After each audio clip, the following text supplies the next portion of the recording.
Good evening dear aspirants. Anantha IAS അക്കാഡമിയുടെ daily news analysis സെഷനിലേക്ക് എല്ലാവരെയും സ്വാഗതം ചെയ്യാം. നമുക്ക് ഫസ്റ്റ് ആർട്ടിക്കിളിലേക്ക് പോകാം. ഫസ്റ്റ് ആർട്ടിക്കിൾ ഞാൻ ചൂസ് ചെയ്തിരിക്കുന്നത് നമ്മളുടെ എഡിറ്റോറിയൽ സെഷനിലാണ്.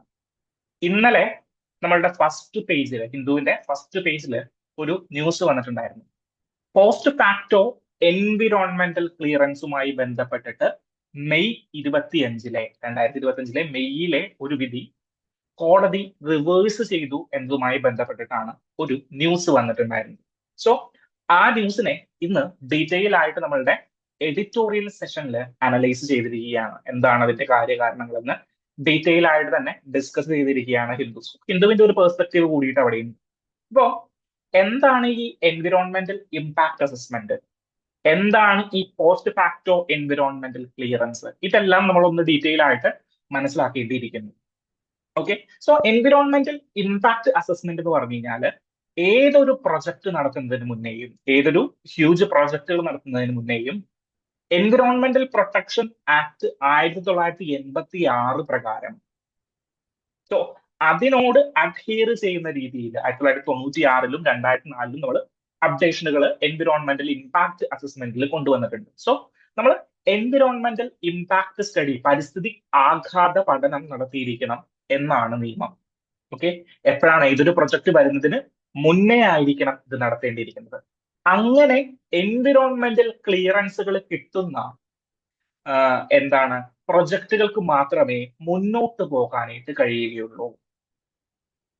ഓക്കെ, സോ ആദ്യം എൻവിറോൺമെന്റൽ ക്ലിയറൻസ് എടുക്കണം, എൻവിറോൺമെന്റൽ ഇമ്പാക്ട് സ്റ്റഡി നടത്തണം, അതിനുശേഷം എൻവിറോൺമെന്റൽ ക്ലിയറൻസ് കിട്ടണം, അതിനുശേഷമേ ഒരു പണി തുടങ്ങാനായിട്ട് പാടുള്ളൂ.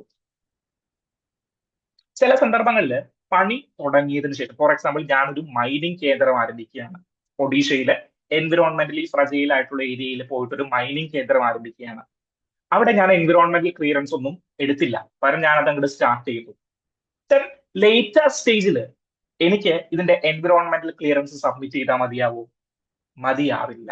എൻവിറോൺമെന്റൽ ക്ലിയറൻസ് ഫസ്റ്റ് എന്നുള്ളതായിരുന്നു മെയ് 2025 വരെ ഉണ്ടായിരുന്ന വിധികൾ ഉണ്ടായിരുന്നത്. ഓക്കെ, ഇപ്പോഴും അങ്ങനെ തന്നെയാണ്. പക്ഷേ ഇന്നലെ മിനിയാന്ന് കോടതി എന്ത് ചെയ്തു എന്ന് വെച്ചാൽ, കോടതി ഈ എൻവിറോൺമെന്റൽ ക്ലിയറൻസിന് പോസ്റ്റ് ഫാക്ടോ ആയിട്ട് ചില പ്രത്യേക സന്ദർഭങ്ങളിൽ, പോസ്റ്റ് ഫാക്ടോ എന്ന് പറഞ്ഞു കഴിഞ്ഞാൽ നമ്മളുടെ ആദ്യം പണി തുടങ്ങിയതിനു ശേഷം, ആദ്യം പ്രൊജക്ട് ഇംപ്ലിമെന്റ് ചെയ്തതിനു ശേഷം ലേറ്റർ സ്റ്റേജിൽ എൻവിറോൺമെന്റൽ ക്ലിയറൻസ് നടത്തിയാൽ മതി.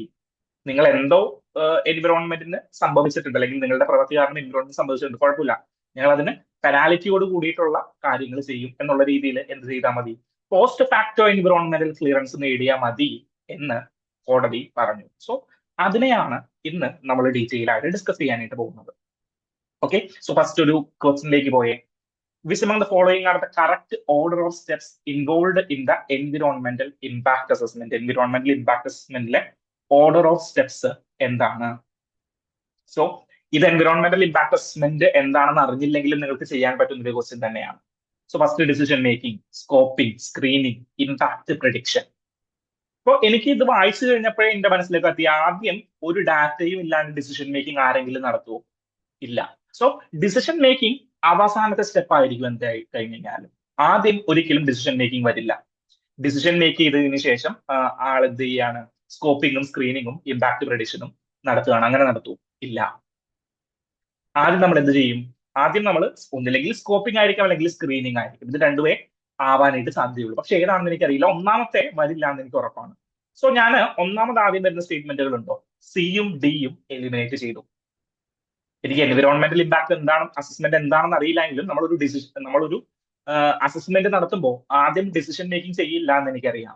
അപ്പൊ ഞാൻ സിയും ഡിയും എലിമിനേറ്റ് ചെയ്ത് കളഞ്ഞു. ദെൻ എയും ബിയും തമ്മിലാണ് ഇനി യുദ്ധം.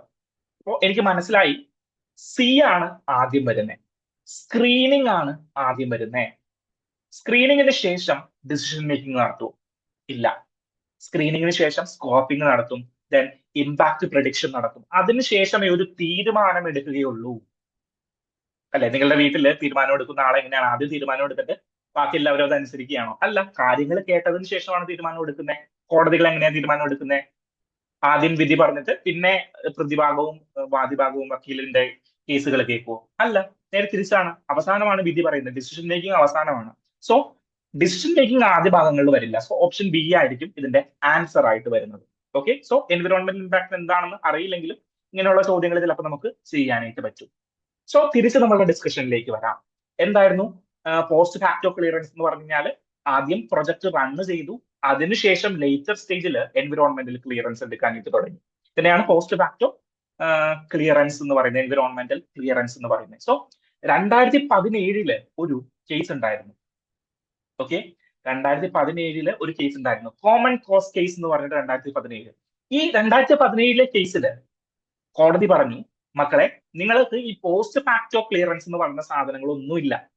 നിങ്ങൾ ക്ലിയറൻസ് എടുക്കുന്നുണ്ടെങ്കിൽ പ്രൊജക്ട് തുടങ്ങുന്നതിന് മുൻപേ എൻവിറോൺമെന്റിന്റെ ഇമ്പാക്ട് പഠിച്ചതിന് ശേഷം ക്ലിയറൻസ് എടുക്കുക.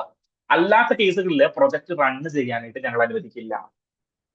2020 അലംബിക് ഫാർമസ്യൂട്ടിക്കൽസിന്റെ കേസിലും, സോ 2020 കേസിലും സുപ്രീം കോടതിയുടെ വേർഡിക്റ്റ് ഇത് തന്നെയായിരുന്നു. എന്താണ്? നമ്മളുടെ ഫണ്ടമെന്റൽ പ്രിൻസിപ്പിൾസിനെ വയലേറ്റ് ചെയ്യുകയാണ് പോസ്റ്റ് ഫാക്ടോ എൻവിറോൺമെന്റൽ ക്ലിയറൻസ് എന്ന് പറഞ്ഞു കഴിഞ്ഞാൽ. So environmental clearance post facto കൊടുക്കുക എന്ന് പറഞ്ഞു കഴിഞ്ഞാൽ ഫണ്ടമെന്റൽ എൻവിറോൺമെന്റൽ ലോസിനെയും പ്രിൻസിപ്പിൾസിനെയും വയലേറ്റ് ചെയ്യുകയായിരുന്നു 2020 കേസിൽ പറഞ്ഞിട്ടുണ്ടായിരുന്നത്. 2025 മെയ്യിലെ ഉത്തരവിലും 2025 മെയ്യിലെ ഉത്തരവിലും എന്തായിരുന്നു? Post facto environmental clearance is impermissible, permissible അല്ല, അതായത് ഞങ്ങൾ ഒരിക്കലും പെർമിറ്റ് ചെയ്യില്ല എന്നാണ് 2025 മെയ്യിലെ ക്ലിയറൻസിലും പറഞ്ഞിട്ടുണ്ടായിരുന്നത്. എന്നാൽ മിനിയാണത്തെ കേസിൽ, അതായത് സെയിം കേസാണ്, 2025 മെയ്യിലെ വിധിനെ ഒന്നും കൂടി ഇവര് റിവ്യൂ ചെയ്തു. സോ ഒരു ലാർജർ ബെഞ്ച് ഇതിനെ റിവ്യൂ ചെയ്തു.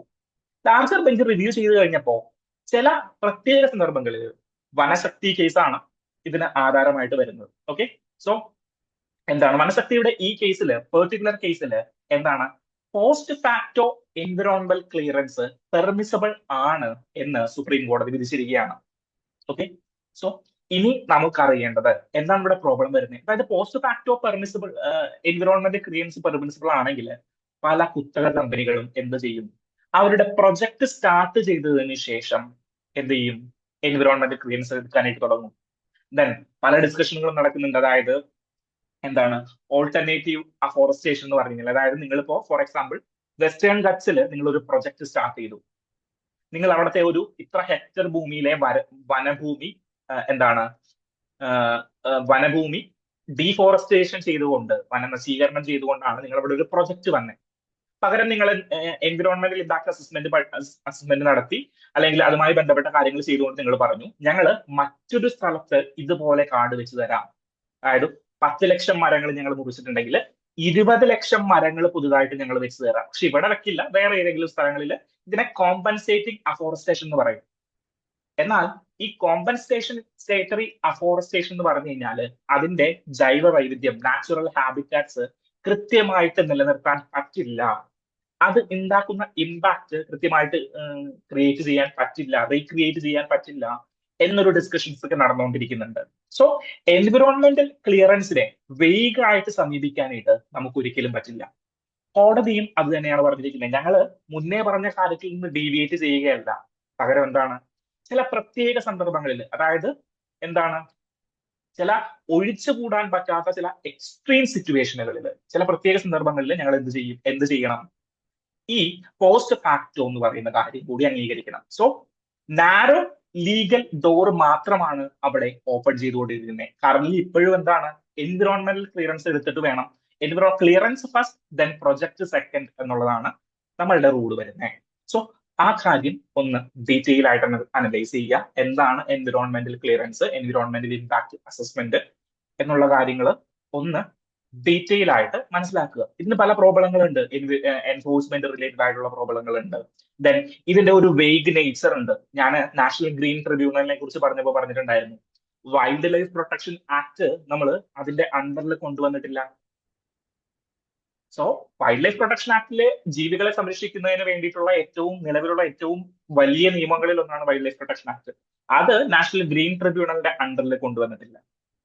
സോ അങ്ങനെയുള്ള പ്രോബ്ലങ്ങളൊക്കെ ഈ എൻവിറോൺമെന്റൽ ഇമ്പാക്ട് അസസ്മെന്റുമായി ബന്ധപ്പെട്ടിട്ടുണ്ട്. നമ്മൾ കുറച്ച് ദിവസങ്ങളിൽ മുന്നേ കണ്ടതാണ്. എന്താണ് നമ്മളുടെ ഈ ആൻഡമാൻ ആൻഡ് നിക്കോബാർ അല്ലല്ലോ, ആൻഡമാൻ ആൻഡ് നിക്കോബാർ തീരത്തിൽ നിക്കോബാറിന്റെ അവിടെ ഗവൺമെന്റിന്റെ ഒരു ഹ്യൂജ് പ്രൊജക്ട് നടക്കുന്നുണ്ട്. സോ അതുമായി ബന്ധപ്പെട്ട എൻവിറോൺമെന്റ് ക്ലിയറൻസുമായി ബന്ധപ്പെട്ടിട്ട് സോണിയാഗാന്ധിയുടെ ആർട്ടിക്കിൾ, ദെൻ കഴിഞ്ഞ ദിവസം മറ്റൊരു സാറിന്റെ ഒരു ആർട്ടിക്കിൾ ഉണ്ടായിരുന്നു, ദെൻ എൻവിറോൺമെന്റ് മിനിസ്റ്ററുടെ തന്നെ ഒരു ആർട്ടിക്കിൾ ഉണ്ടായിരുന്നു. സോ അങ്ങനെ ഡിഫറെന്റ് ആർട്ടിക്കിൾസ് നമ്മൾ പരിചയപ്പെട്ടതാണ്.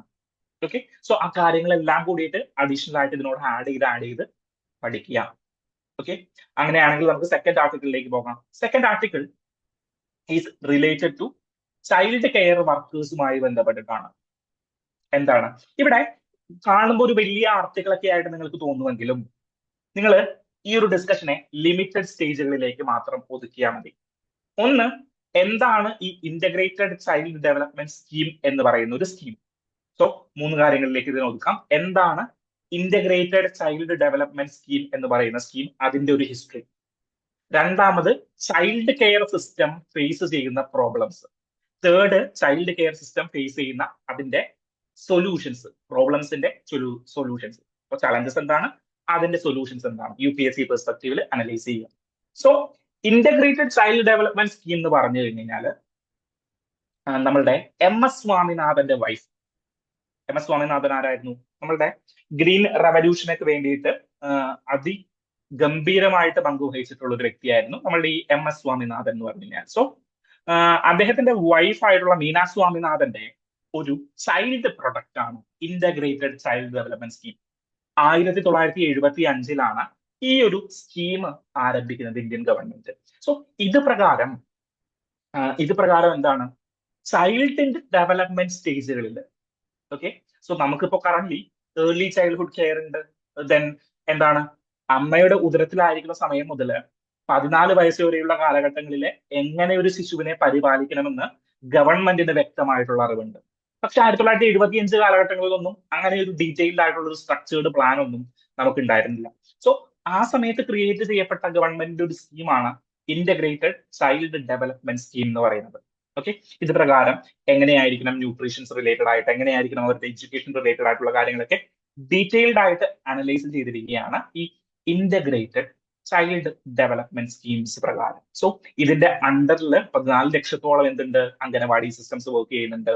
23 മില്യൺ കുട്ടികളിലേക്ക് റീച്ച് ചെയ്തിട്ടുണ്ട്. സോ അങ്ങനെ ഒരുപാട് പേര്, ഇപ്പൊ അംഗനവാടി വർക്കേഴ്സ് ഒരുപാട് പേരുണ്ട്.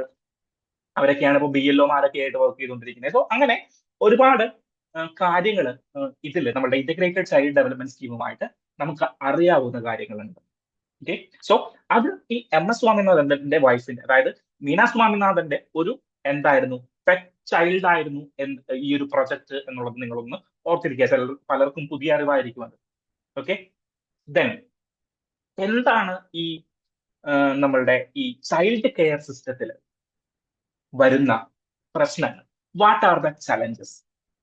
ചൈൽഡ് കെയർ സിസ്റ്റത്തിന്റെ പ്രധാനമായിട്ടുള്ള ചലഞ്ചസ് എന്ന് പറഞ്ഞു കഴിഞ്ഞാൽ, കെയർ സിസ്റ്റം, ആർക്കും കെയർ കൊടുക്കുന്ന സിസ്റ്റം, അത് ചൈൽഡ് ആയിക്കോട്ടെ, ഡിസേബിൾഡ് പേഴ്സൺസ് ആയിക്കോട്ടെ, ജെറിയാട്രിക് കെയർ ആയിക്കോട്ടെ, ഈ കെയർ സിസ്റ്റം ഫുള്ളും ഫെമിനൈസ്ഡ് ആയിട്ടുള്ള ഒരു സ്ട്രക്ചറിലാണ് വർക്ക് ചെയ്യുന്നത്. സ്ത്രീകളാണ്, വീട്ടിലെ സ്ത്രീകളാണ്. അതായത് നിങ്ങളുടെ വീട്ടില് ഒരു പേഴ്സൺ വിത്ത് ഡിസബിലിറ്റി ഉള്ള ഒരാളുണ്ടെങ്കിൽ ആ വീട്ടിൽ ഏറ്റവും കൂടുതൽ വിഷമം അനുഭവിക്കുന്ന അവരുടെ സ്ത്രീ ആയിരിക്കും. കാരണം എന്താണ്, അവരാണ് ഇവരെ ഏറ്റവും കൂടുതൽ കെയർ ചെയ്യേണ്ട ഒരു വനിത. ഒരു ഭർത്താവ് ചിലപ്പോ ജോലിക്ക് പോകുന്ന ഒരാളായിരിക്കാം, മക്കള് പഠിക്കാനായിട്ടും തുടർ പഠനത്തിനും വേണ്ടിയിട്ട് പോകുന്നവരായിരിക്കും. പക്ഷെ ഈ സ്ത്രീയുടെ ചുമലിലായിരിക്കും ഈ ഒരു പേഴ്സൺ വിത്ത് ഡിസബിലിറ്റിയുടെ എല്ലാ ഉത്തരവാദിത്തങ്ങളും വരുന്നത്. ഒരു ജെറിയാട്രിക് പേഴ്സൺ ഉണ്ടെങ്കിലോ, അതായത് വയസ്സായിട്ടുള്ള ഒരു അമ്മാവനോ അല്ലെങ്കിൽ വയസ്സായിട്ടുള്ള ഒരു മുത്തച്ഛനോ മുത്തശ്ശിയോ ഒക്കെ ഉണ്ടെങ്കിൽ ഇവരുടെ സംരക്ഷണവും ആരുടെ ഉത്തരവാദിത്വമാണ്? വുമൺസിന്റെ ഉത്തരവാദിത്വമായിട്ടാണ് സൊസൈറ്റി കരുതിയിരിക്കുന്നത്.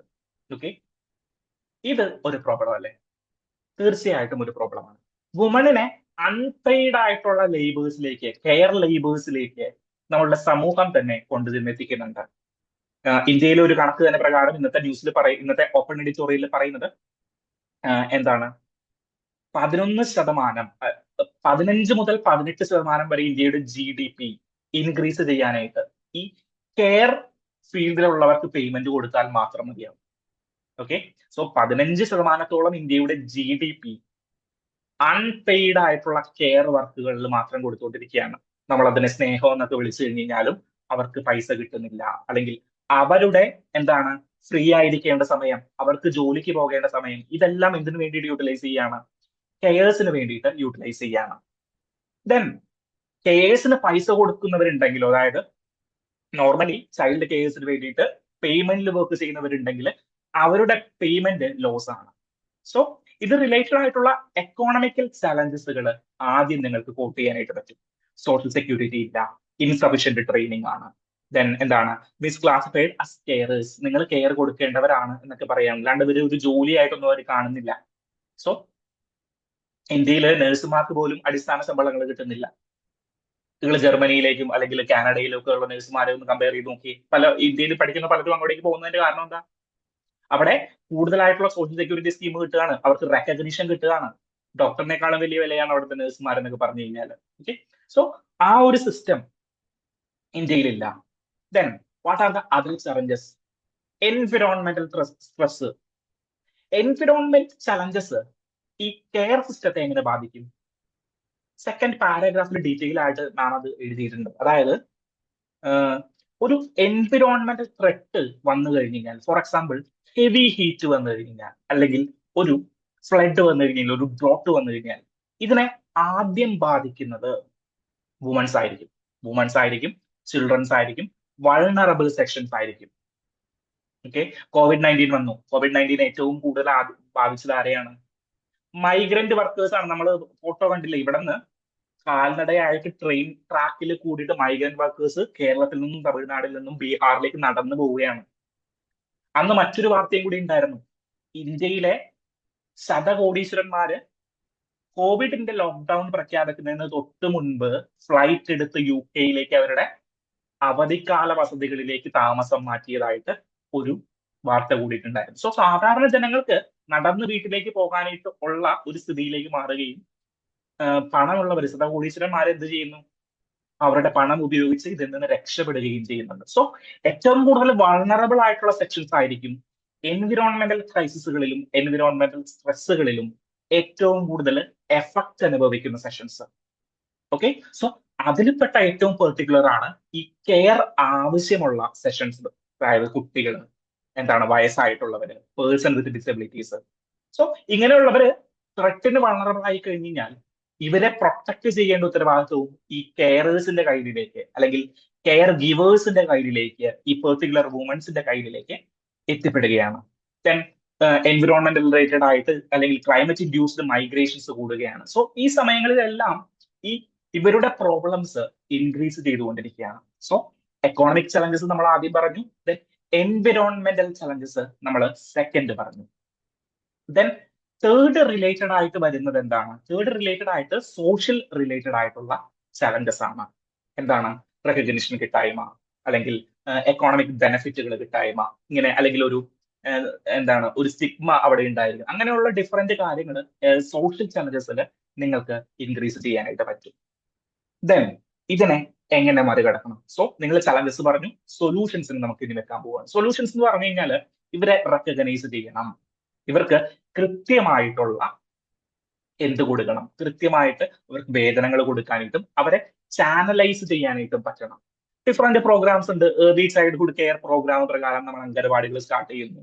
ദെൻ അതുമായി ബന്ധപ്പെട്ട് എന്ത് ചെയ്യാണ്? അതുമായി ബന്ധപ്പെട്ട് അംഗനവാടിയിലെ ആശാ വർക്കേഴ്സിനെയൊക്കെ ട്രെയിൻ ചെയ്യുകയാണുള്ള പ്രോഗ്രാമുകൾ ഉണ്ട്. ഇവർക്ക് എഫക്റ്റീവ്ലി വർക്ക് ചെയ്യാനായിട്ടുള്ള ഒരു ഓപ്പർച്യൂണിറ്റീസ് കൊടുക്കുന്ന ഡിഫറെന്റ് പ്രോഗ്രാമുകൾ നമ്മൾ ഇംപ്ലിമെന്റ് ചെയ്തിട്ടുണ്ട്. സോ അങ്ങനെയൊക്കെ ചെയ്തുകൊണ്ട് നമ്മൾ എന്ത് ചെയ്യണം? ഇവരെ എക്കോണമിക്കൽ ബെനിഫിറ്റ്സുകളിലേക്ക് എത്തിക്കാനായിട്ട് ശ്രമിക്കണം.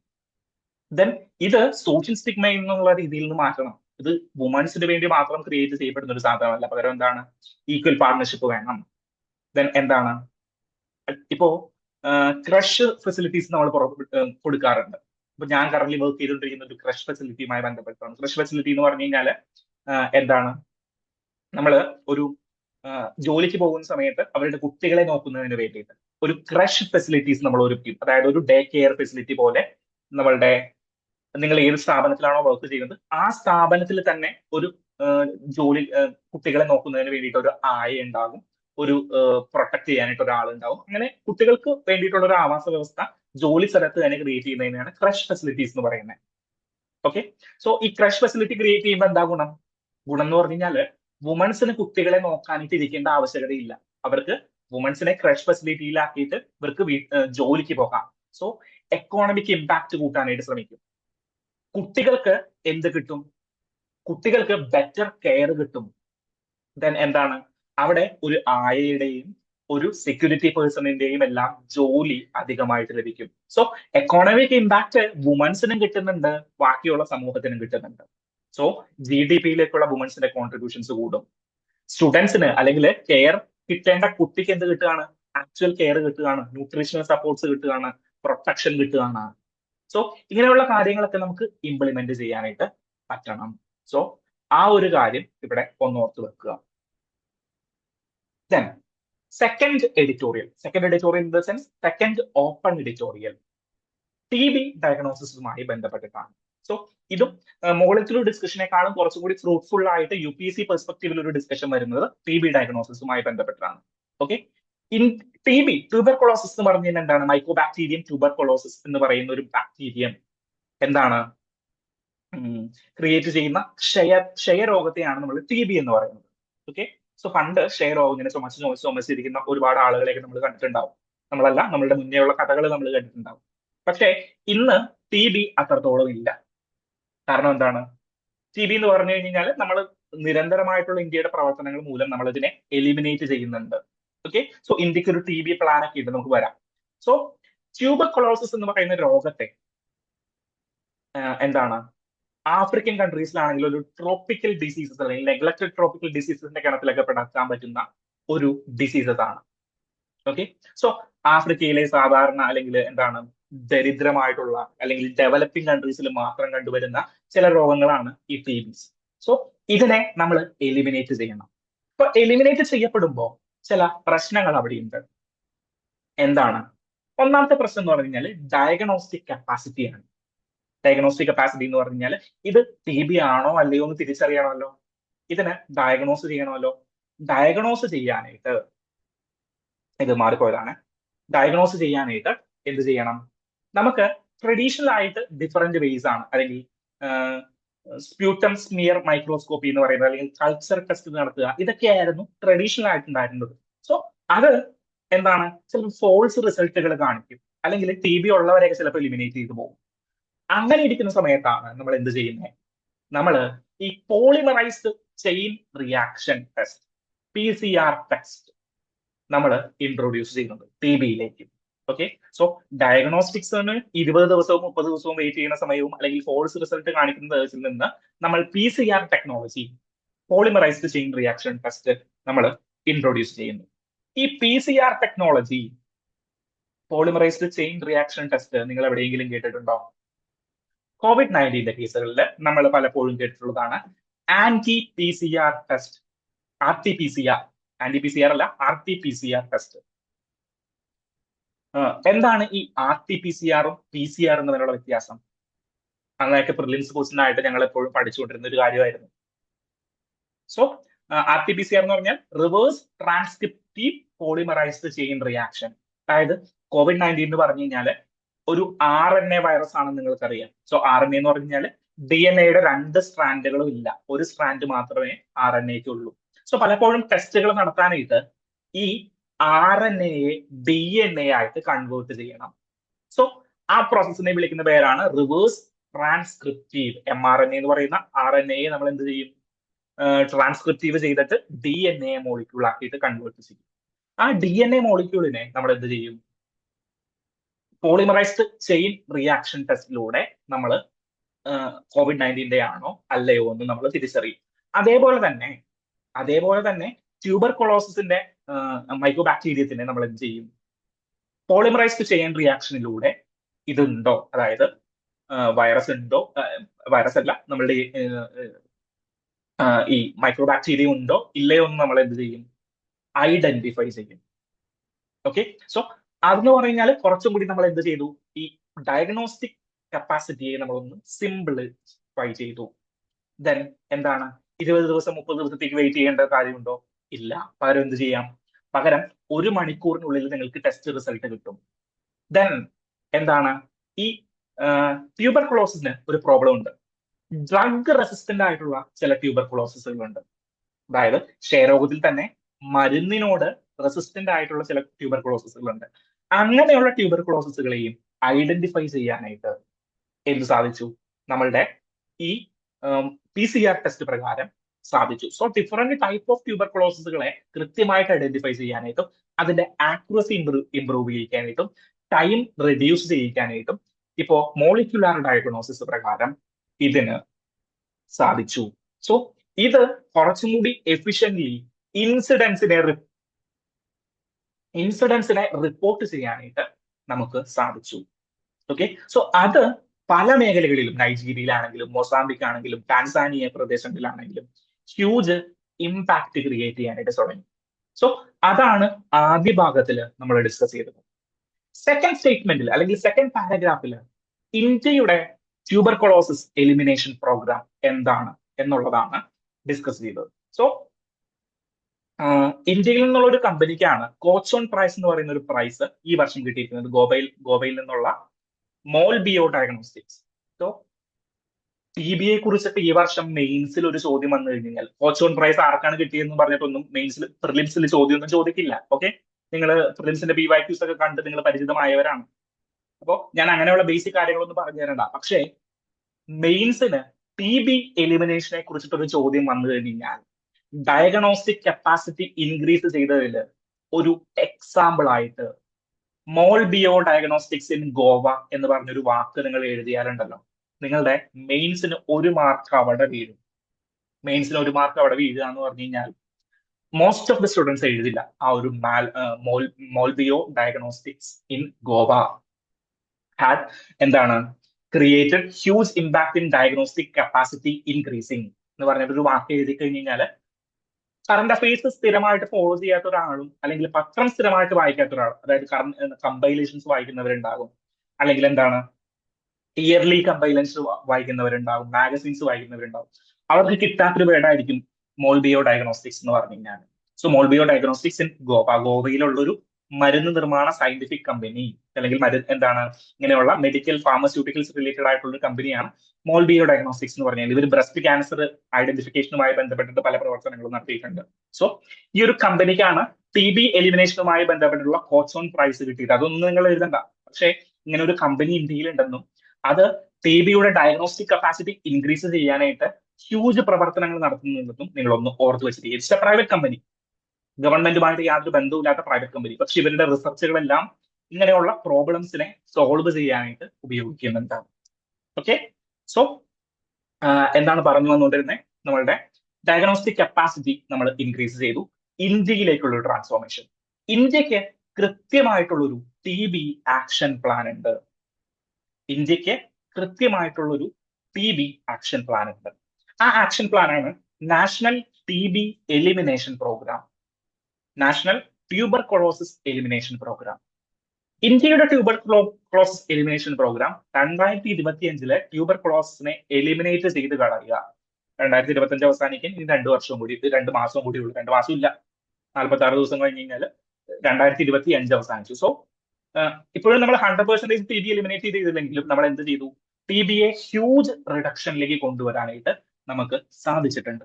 സോ ഒരു ഗ്ലോബൽ ടാർഗറ്റ് വെച്ചിരിക്കുന്നത് 2030 കൂടിയിട്ട് ട്യൂബർകുലോസിസിനെ എലിമിനേറ്റ് ചെയ്യുക എന്നുള്ളതാണ്. പക്ഷേ ഇന്ത്യ ആ ഒരു ടാർഗറ്റ് 5 വർഷം മുന്നേ അച്ചീവ് ചെയ്യും എന്നുള്ള പ്രവർത്തനങ്ങൾ നടത്തി.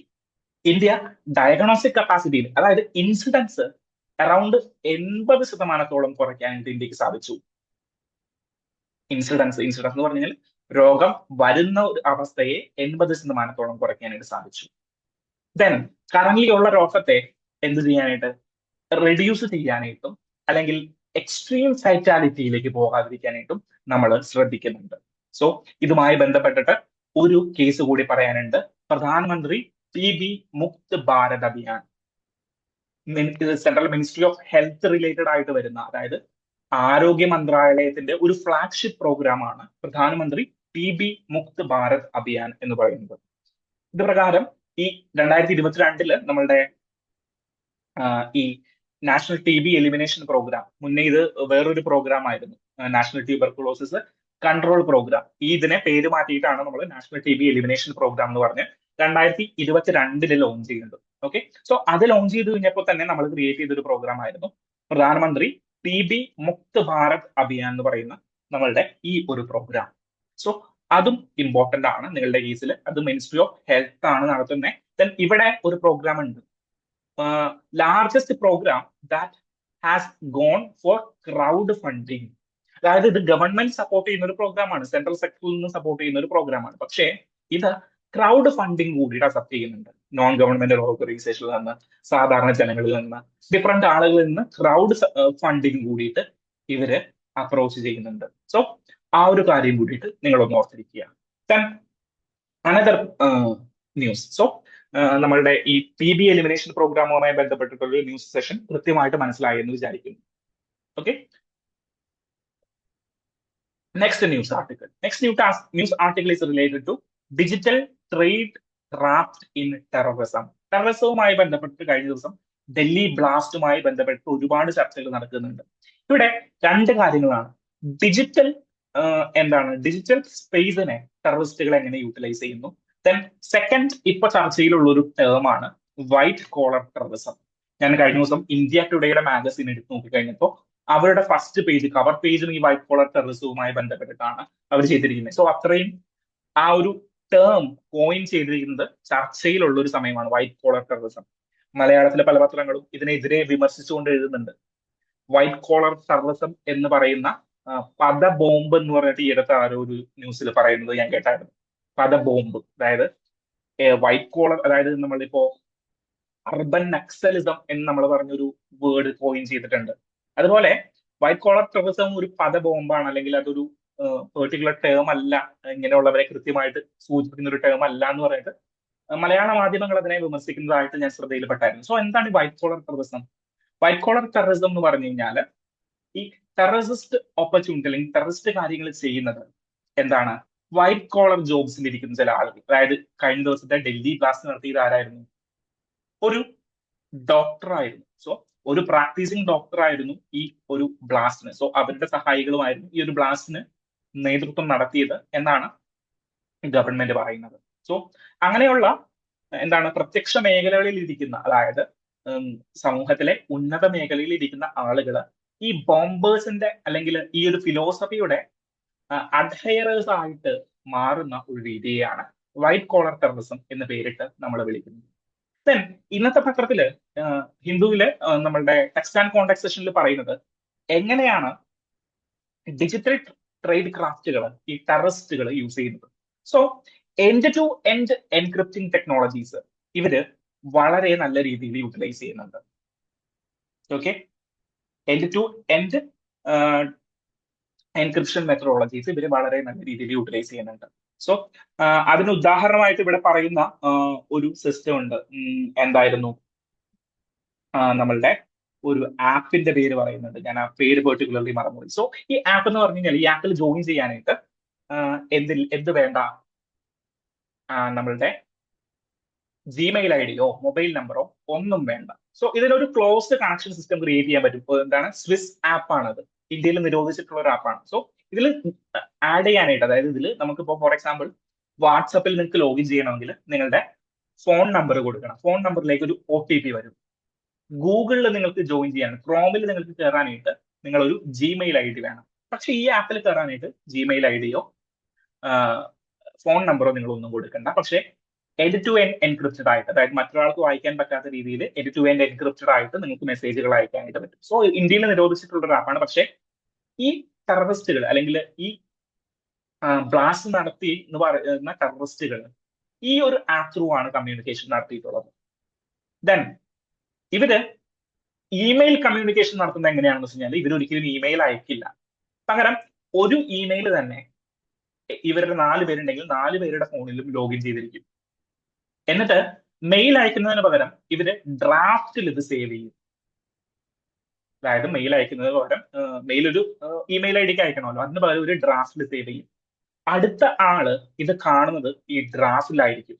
സോ ഒരു എക്സ്റ്റേണൽ ആയിട്ടുള്ള, അതായത് ജിമെയിലിനെ സംബന്ധിച്ചിടത്തോളം ഒരു ഇമെയിൽ വരികയോ ഒരു ഇമെയിൽ പോവുകയോ ചെയ്തിട്ടില്ല, ഡ്രാഫ്റ്റിൽ സേവ് ചെയ്യുക മാത്രമാണ് ചെയ്തത്. സോ റെക്കോർഡിങ്സ് നശിപ്പിക്കാനായിട്ട് ഇവർക്ക് ഇത് ഹെൽപ്ഫുൾ ആയിട്ടുണ്ട്. സോ ഇങ്ങനെയുള്ള ന്യൂ ആൻഡ് ടെക്നോളജിയെ യൂസ് ചെയ്തുകൊണ്ടാണ്, അല്ലെങ്കിൽ ഡിജിറ്റൽ ട്രേഡ് ക്രാഫ്റ്റുകളെ യൂട്ടിലൈസ് ചെയ്തുകൊണ്ട് ടെററിസം സ്പ്രെഡ് ചെയ്യുന്നുണ്ട്.